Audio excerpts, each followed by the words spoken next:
Mano Raila Odinga koloso odiechieng' mar dhialo nyasi mar higni 20 nyaka ne chak duond bura mar ODM madhi nyime e kaunti ma Busia. Ka wadhi nyime en ni bod mochung' ne yiero e duond bura mar UDA koro yango ni giseketo ikruok makare motelo ne yiero mar kor gwenge mibiro bagie kuonde od bura 7 duto mayudore e kaunti ma Kisumu.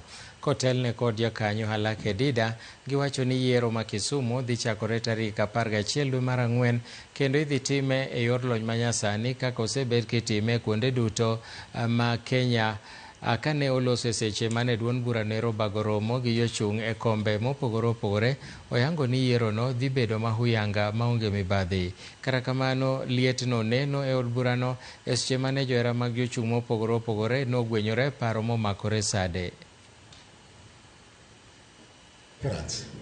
On the process of the elections, we have made it known to them that we are going to do elections on the 11th of April.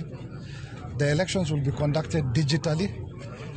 We shall be having a registered party membership list where only UDA members will be taking part in these elections. The other requirement is that persons who are going to vote must be registered voters at the various polling stations. On the 11th, we shall be conducting elections at the polling stations across all the IBC registered polling centers. This will be through universal suffrage. After a 2 weeks period, we are going to undertake ward elections. For the ward elections, it will be through the delegate system. The people of the 20 officials that are elected at the polling centers will proceed to ward to elect among themselves the ward representatives.